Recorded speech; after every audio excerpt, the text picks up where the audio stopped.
Starting us off at number 10 is Megalodon, a shark. Alright, I know I said these would put a shark to shame, but that means we just have to start with a shark. This is the big one, you know what I'm talking about, the Megalodon. So its size was 40 feet minimum and a maximum of 50 to 70 feet. For comparison, a bus is 45 feet long, so it's way bigger than a school bus. Some estimates say the Megalodon ate 2,500 pounds of food a day, and that included fish and whales. Their teeth were built for breaking bone, and their jaw was so strong it could exert a bite of up to 40,000 pounds of force. Yeah. While the great white shark of today targets the soft underside of prey, the Megalodon probably went straight for the chest to pierce the heart and lungs of its prey. While there is no proof at all that the Megalodon exists today, as there are larger whales and creatures like that thriving, there is also no evidence that definitively points to its extinction. So I'll leave you to do your own research on that one. Investigate.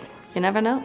At number 9, we are staying in the scary waters with Basilosaurus. So, Basilosaurus means king lizard, and this is odd because it is a fully aquatic mammal, but it was given the name when it was thought to be a reptile. While it is too late to change its official name, I propose we call it a snake. Hopefully the cute name lessens the amount of fear running into one would give me. So the Basilosaurus lived around 40 million years ago. It could grow to 60 feet long and probably swim like an eel because of its tiny little flukes. But don't let the little flukes fool ya. It was the largest meat eater of its time. Look at the teeth on that thing. I bet it could have swallowed a submarine whole, honestly. Just all of these I wouldn't want to run into. I'll probably mention that more. Yeah. Moving on to number 8, Pterygotus. So ever wonder what a distant ancestor of the modern day crab was like? Well, get ready, because it was a giant water scorpion over 12 feet long. They were around 420 to 400 million years ago. Their remains are mainly found in Europe, but some have also been found in North America. So this crabby guy was probably an ambush hunter waiting for its prey and then striking. It was capable of really fast bursts of speed and would use that skill in its attack. It would tear apart victims and then force the meat into its mouth with its mandibles. It is also said to have the stinger the size of a light bulb, and it's at the end of its long flat tail. I can't even deal with scorpions in real life, or crabs for that matter, and those are really small, so needless to say I'd be done for in this case. Plus it's like more than twice the size of me. I'd just be done. At number 7, we have the Leopleurodon. About 150 million years ago, you could have run into this guy. It was a huge, carnivorous marine reptile that lived in the seas that used to be over Europe. They were an apex predator, about 7 meters long and weighing in at over 3,000 pounds. Its head looks like a dinosaur-crocodile mix, but as its forefins show, this beast roamed underwater. Their teeth are what I find the most gnarly about them. They are sharp and jagged and look like they could absolutely shred through anything, including me. Yeah. At number 6, we have Ambulocetus. So it's a prehistoric whale that was amphibious, and yes, it had arms and legs. And if you're like, what, a whale with arms and legs? That is what I thought too, but this guy was evidence of a transitory period between land-living mammals and whales, aka proof that whales evolved from land creatures. That's why they're mammals and they breathe air. Boom. So Ambulocetus was the size of a male sea lion and most likely remained solely in the water and fed similarly to crocodiles. As in, they probably killed their prey by holding it in its jaw and either drowning it or thrashing it in violent motions. Fun. If you run into a crocodile, punch it in the nose or like put your fingers in its nose so it can't breathe, and then it'll let go so it can breathe through its mouth.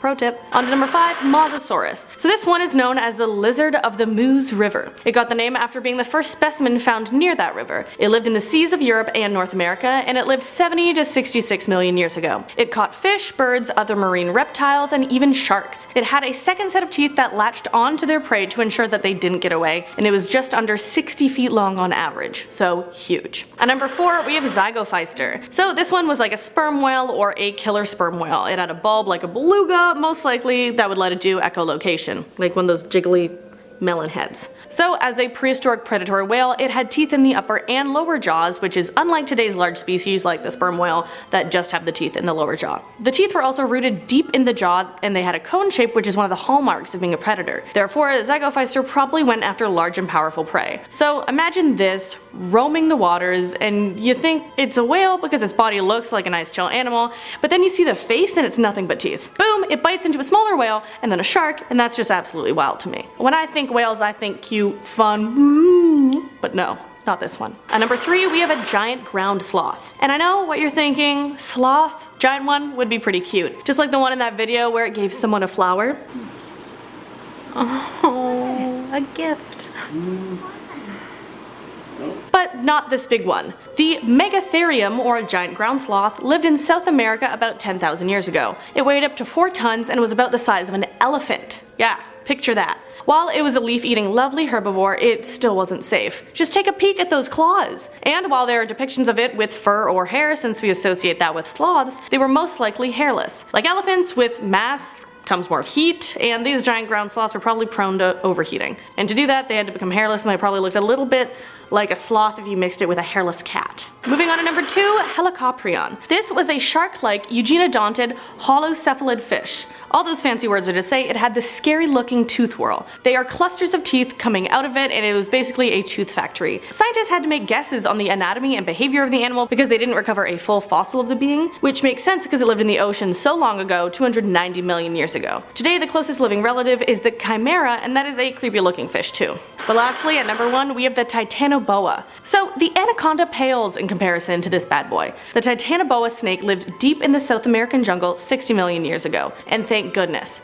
It would snap a victim's neck in half with just one swift move. And what was the victim this creature found? Anything it pleased. It grew up to 50 feet long with a ribcage that was on average 2 feet wide. It could eat a whole crocodile if it wanted to. The muscles around the ribcage were so strong they could crush a rhino. Also, while scientists aren't sure how it killed, they agreed on one thing. It ate its prey whole. It stayed in muddy waters most of the time, where its brown skin would camouflage it nicely, and it also probably stayed there because it weighed so much the force of gravity could cause it to suffocate under its own weight. Starting us off with number 10 is the titanoboa. Now there were so many pronunciations to this one, I was like, what do I choose? But then Charlotte over on IO said it was like that, so I'm gonna trust her. Titanoboa. I'm gonna trust her. Now I'm sure you guys have all heard about this creature. This now extinct reptile was monstrous and the largest, longest, and heaviest species of snake that ever lived. They could grow up to 50 feet long and weigh up to 2,500 pounds, which is no joke. And it wasn't even their weight or length, they were just thick. Like with 2 C's, like they weren't skinny snakes, they were girthy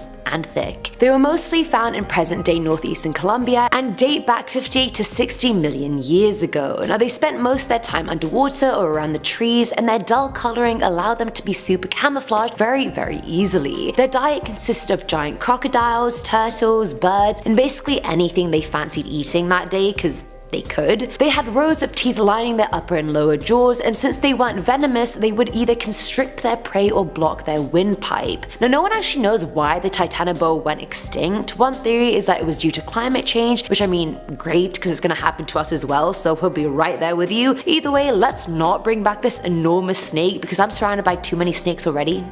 Can't deal with anymore. Mic drop. Coming in at number 9 is the Spinosaurus, also known as the spine lizard and one of the largest carnivorous dinosaurs to ever exist. It was dubbed the spine lizard because of the giant protruding spine it had that sort of looks like a fish's dorsal fin. These creatures existed about 112 to 93.5 million years ago and were found in present-day North Africa. They were bigger than the T-Rex even and could grow up to 40 to 60 feet in length and weighed nearly 21 tons. They were the biggest out there in terms of diet. They mostly ate big sea animals like sharks, swordfish, lungfish, and crocodiles. Since it's literally called the Spinosaurus, obviously I have to talk about their spines, like come on. Their neural spines were more than 5 feet long, which let them move in the water very easily, sort of like a sail. Now their dorsal fin was mostly dense bone and it was used to absorb heat, store fat, and regulate body temperature, kind of like a camel. Like what is this dinosaur? It's a camel-fish hybrid, but bigger than a T-Rex that could kill you and your whole family in a second, so it's like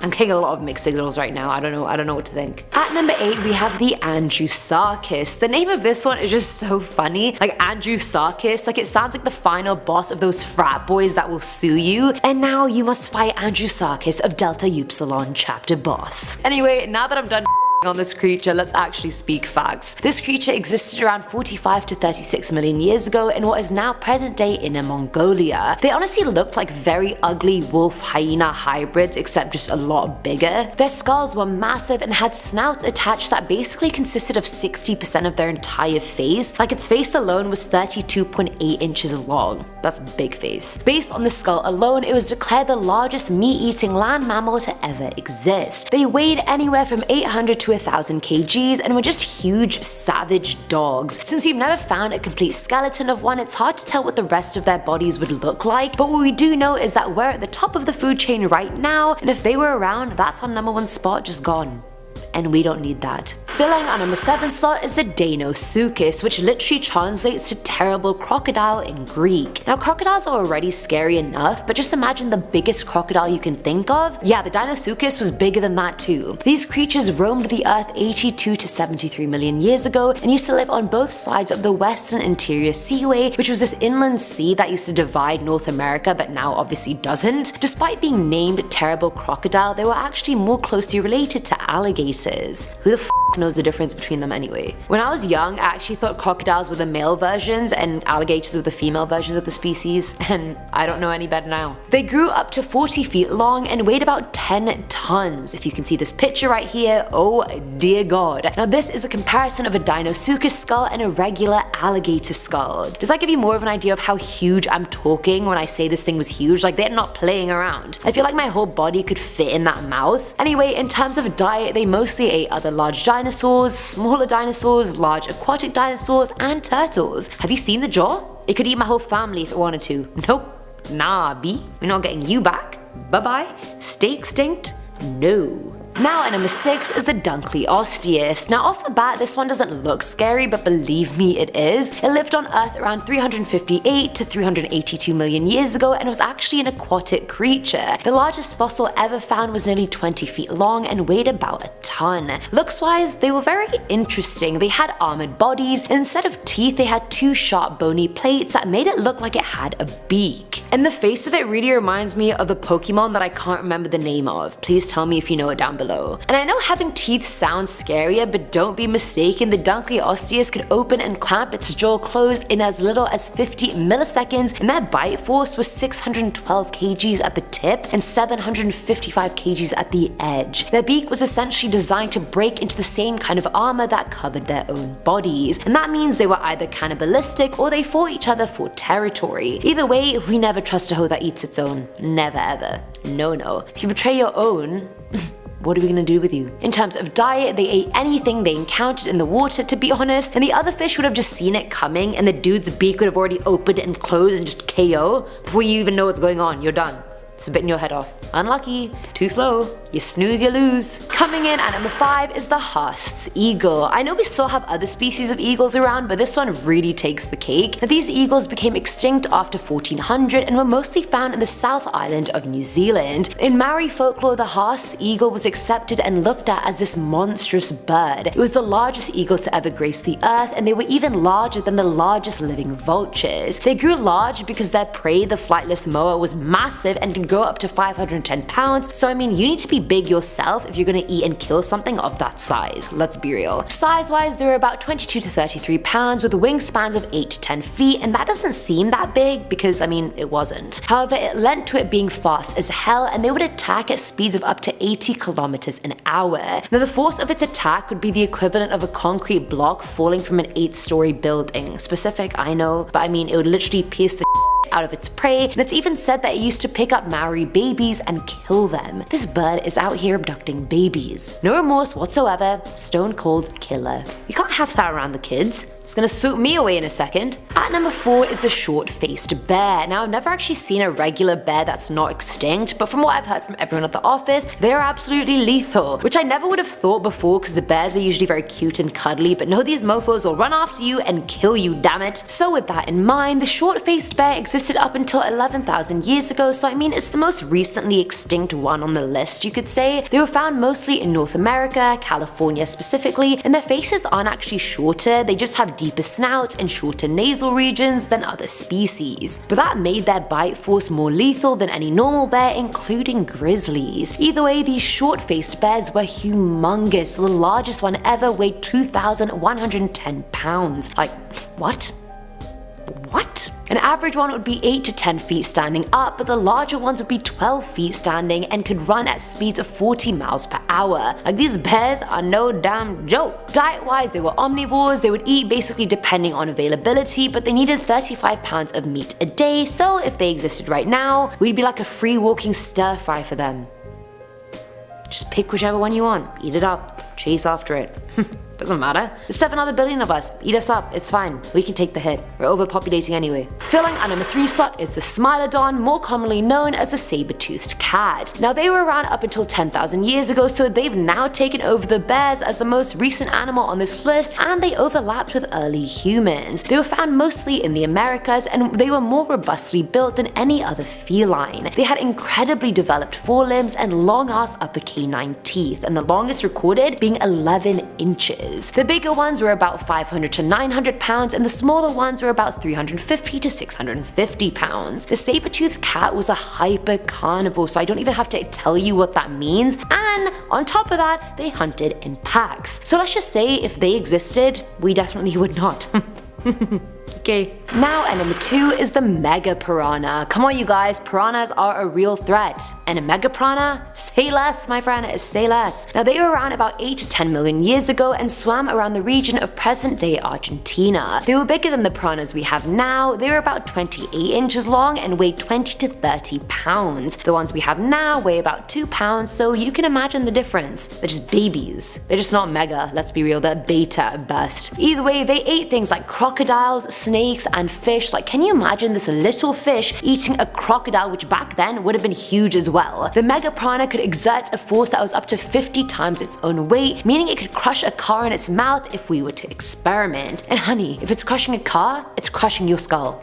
End of story. And finally, at number 1 is the megalodon. I feel like there was absolutely no doubt or contest about what number 1 was gonna be. The Meg, you guys. The Meg. Meg, Meg, Meg. Dun-dun. Dun-dun. I hope you liked my performance. That is what a current day megalodon would act like and be like. Now none of the animals on this list would win against the megalodon, and they're all already apex predators in their own right. The Meg was around 23 to 3.6 million years ago, and to simplify, it is the biggest shark you could possibly think of. They reached up to 60 feet long at the largest, but even the small ones were still 35 feet long. Their bite alone could exert 11,216 to 18,500 kilograms of force. Their teeth would straight up just break your bones. For comparison, great whites attack from the soft underside of their prey's bellies, whereas the Meg would just break through the chest cavity and puncture the lung, like we're just going straight for the jugular. The bigger ones would eat things like whales, seals, and sea turtles, whereas the little ones would eat smaller whales. I already have such a massive phobia of sharks. You guys know this if you've been watching for a while. I barely go into any body of water already, but if scientists brought back megalodons, I would never step into the ocean again. I don't even give a damn. Even if they were only found like 1,000 miles away from me, I would still not step into the ocean. Like if those things came back, that would be the start of the end of marine life. Like it's over for us all at that point. Sea travel, not a thing anymore. Cruises, bye bye. Scuba diving, sayonara. Me? Gone. Somewhere in the ether. We're not here anymore. The mastodon tramples onto this list at number 10. Mastodons were famous for their long, curved, and dangerous looking tusks. They went extinct about 11,000 years ago, shortly after the last ice age. Their average body size was around 7 foot 7 inches for females, and large males measured in at about 9 feet 2 inches in height. They most likely went extinct from a combination of climate change, increased competition for food sources, and possibly hunting by early humans. Thankfully for us, they are plant eaters and showed no interest in eating humans. So don't worry, you'll still rest peaceful tonight knowing that if scientists do bring these animals back to life, we're gonna be okay. The woolly mammoth barges onto this list at number 9. These creatures were closely related to today's modern Asian elephants. Elephants have become my favorite animals. They're very intelligent beings. They were around 4 meters tall and weighed approximately 6 tons. Because we have a lot of mammoth corpses that are so well preserved, scientists have been able to extract their DNA. So in theory, we would be able to clone the woolly mammoth and bring them back from extinction. But you know what, I'm not sure how I would feel about this because they are absolutely massive. And what if we can't tame them? And now at number 8, we have the Tasmanian tiger. Before researching for this list, I had no idea that these things ever existed. I've heard of the Tasmanian devil, but not the Tasmanian tiger. These creatures predominantly hunted at night, and their prey includes kangaroos, wallabies, small mammals, and birds. Hopefully we're not considered small mammals. Well, apparently they would chase after their prey over long distances, slowly tiring them out, and then without warning they would sprint and grab their victims by the neck. They were able to open up their jaws to about a 120-degree angle, and sometimes they would even hop around on two legs. I mean, what a weird animal. They eventually died out in the 1930s, but that's not stopping scientists from one day bringing them back from the dead to live amongst us. Number 7, we have the Irish elk.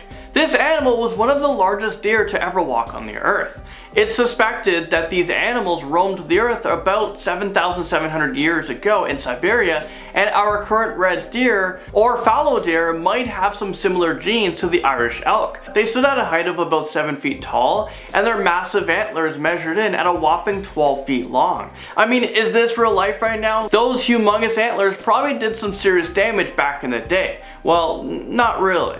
Apparently their antlers weren't the best in battle. It was mainly used as a way to attract the ladies. In either case, I think the Irish elk would give our current moose a run for their money.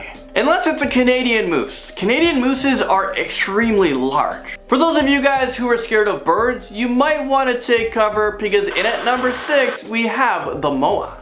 These guys were flightless birds that lived in New Zealand.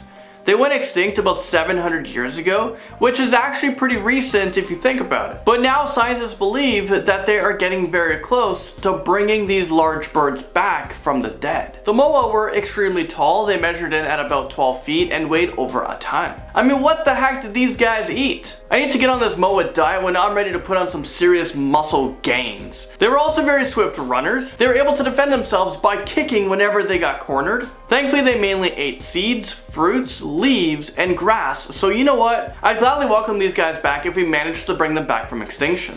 But I know a few people who are scared of birds who would probably want to stop this from happening altogether.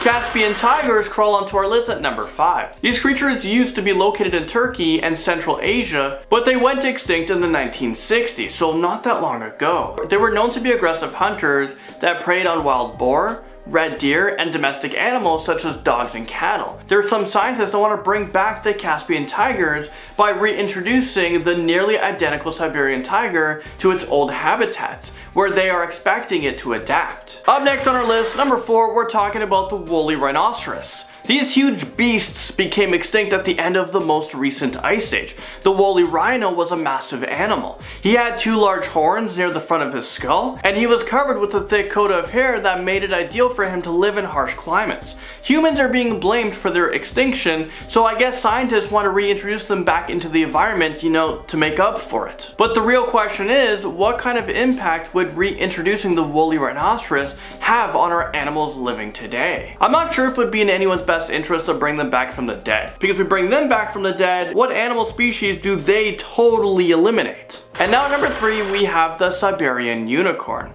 I guess unicorns really did exist, I kid you not, except they didn't look like the typical white horse that, you know, we see in fairy tale books. So let's take a look at what this thing looks like. Here it is right here. The Siberian unicorn lived up until 39,000 years ago. They were 1.9 meters tall, about 4 meters long, and weighed in more than 4 tons. These massive creatures probably went extinct due to the drastic climate change, loss of vegetation, and of course human hunting. But just like the other creatures on our list, scientists believe that they can potentially bring back this animal and reintroduce them into its natural habitat. But I'm thinking that the Siberian unicorn is probably better off staying extinct. I don't think that they would be able to live in our current environmental conditions. I mean, why would we want them to suffer? Haven't we already done enough damage? Saber-toothed tiger makes it onto our list at number 2. Now this would be so cool. These beasts had canine teeth that were 11 inches long with fine serrated fangs. But oddly enough, these scary looking teeth were actually pretty brittle and they would easily break during combat. But that doesn't make them any less scarier. The saber-toothed tiger had a very specialized hunting skill. They would strategically pounce on their prey from trees and plunge their teeth into their prey's neck, and then they would wait for their prey to just bleed to death. We actually have some of their fossils in our possession, and scientists might be able to use it to clone them in the future. But why would scientists want to bring this animal back to life? I mean, that is one of the biggest mysteries. Topping our list at number 1, we have the Neanderthals. About 45,000 years ago, Homo sapiens lived alongside Neanderthals who had their own society, tools, and cultural practices. They most likely went extinct due to competition for resources, climate change, disease, or a combination of all those things. However, with our recent advancements with the genetic technologies, Neanderthals could possibly make a return to our civilization. Scientists are proposing that they can use the gene editing tools and DNA sequences to bring them back to life. But it's also important to note that we would not be bringing back a perfect copy of a Neanderthal, and I think it would be unethical to bring them back. I mean, don't get me wrong, I think it's awesome that de-extinction could be something that happens in our lifetime, but we also have to be very careful. I mean, we all saw what happened in Jurassic Park. They were able to bring back the dinosaurs, but was that a good idea? I don't think so. Let's start off at number 10 now with the dodo. The dodo is one of the most famous extinct animals of all time, responsible for coining the phrase as dead as a dodo. The last of these birds was thought to have died out in 1662. They were only found on the island of Mauritius in the Indian Ocean. They lived in harmony with the ecosystem there and had no natural predators until humans arrived and killed them off for food. Scientists discussed the possibility of bringing back the dodo from extinction during a TEDx discussion in Washington, D.C.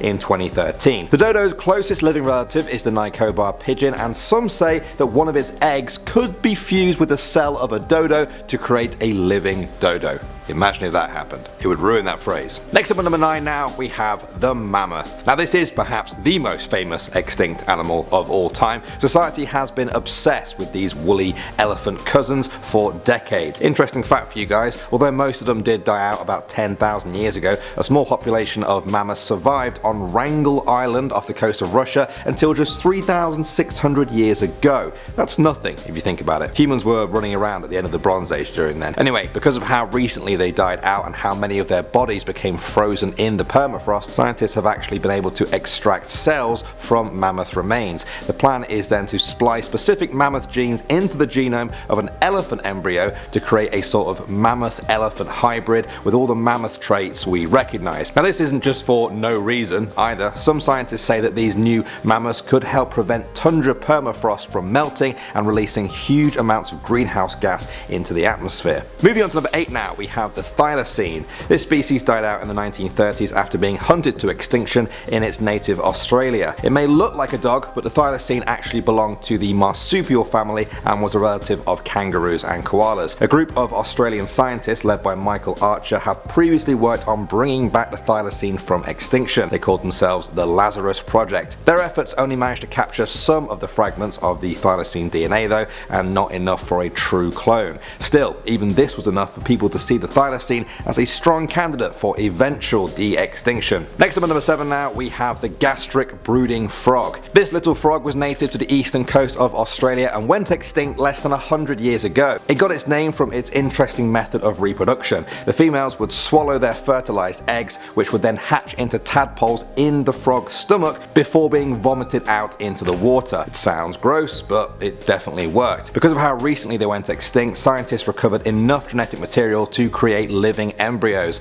They haven't been used to create an actual gastric brooding frog yet, but some argue that even this means they are already back from extinction. Moving on to number 6 now, we have the bucado. The bucado was a wild goat native to the Pyrenees. The last one, a female named Celia, died in January 2000. Scientists preserved her cells and attempted to bring the species back from the dead. They injected the nuclei from Celia's cells into goat eggs that had been emptied of their DNA. They then implanted 57 of them into different goat surrogate mothers of closely related species. Only 7 of them became pregnant and 6 of those had miscarriages. One of the goats successfully gave birth to a clone though. Fernandez Arias held the newborn calf in his arms. He said it was struggling to breathe and all of their attempts to help failed. The calf died just 10 minutes later. It was found to have a faulty lung caused by a genetic defect. At the time, it was the closest the world has ever come to de-extinction and still remains a possible candidate. Moving on to number 5 now, we have the quagga.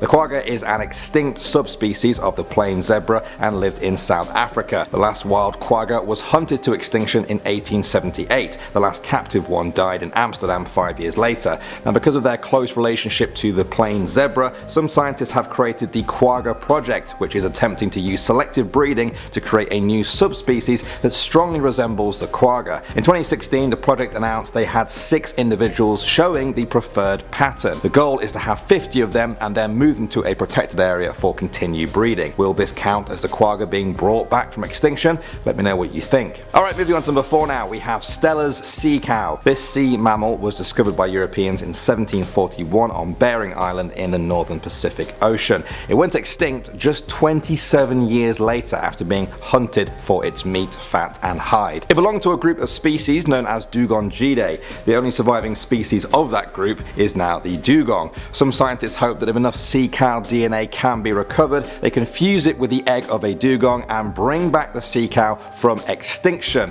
One major problem though is size. Modern dugongs are just a fraction of the size of the extinct sea cow, so the pregnancy would be extremely difficult. Let's just say that. It's a problem that's still being worked on though. Next up at number 3 now, we have the passenger pigeon. Okay, this one might not be as cool as some of the other animals on our list, but give it a chance. In the 1860s, there were billions of these pigeons across North America. One account said that a flock once passed over southern Ontario that was a mile wide, 300 miles long, and took 14 hours to pass overhead. Less than 50 years later, they were extinct, mainly due to mass hunting. Enough specimens have been preserved so that scientists could reconstruct the bird's entire genome. The plan would then be to fuse this with the egg of the passenger pigeon's closest living relative, the band-tailed pigeon. However, there is no guarantee that the band-tailed pigeon will then tend to the egg or even look after any successful hatchlings. Next up at number 2 now, we have the auroch. About 10,000 years ago, the prehistoric settlers of India and Eurasia domesticated the auroch, an animal that looks a lot like a cow. That's because all modern day cattle are the descendants of the auroch. The auroch itself went extinct in the wild, but scientists are hoping to bring it back through backbreeding cattle. This is where they breed cattle together that resemble the auroch. They then take the calves that most resemble the auroch and breed them, etc., until eventually you get something that looks a lot like an auroch. One example of this that's already happened is heck cattle. Here's some pictures of them now. However, some people have debated whether these even really look like auroch. They're also a lot smaller too. Maybe they will get there one day though. And finally, number 1 now, we have the Carolina parakeet. This bird was hunted to extinction 100 years ago. It was native to the eastern US, which surprised me because its plumage would suggest it was much more tropical. Its feathers were also the reason it went extinct. Many of them were hunted so that the feathers could be used in women's hats, which were fashionable at the time. Some remained as pets or in captivity, but eventually they all died out. Now, as with many others on our list, their extinction being quite recent is a reason why they could make a good candidate for de-extinction. Some people worry though that if it was brought back, history would just repeat itself all over again as their feathers would instantly become valuable.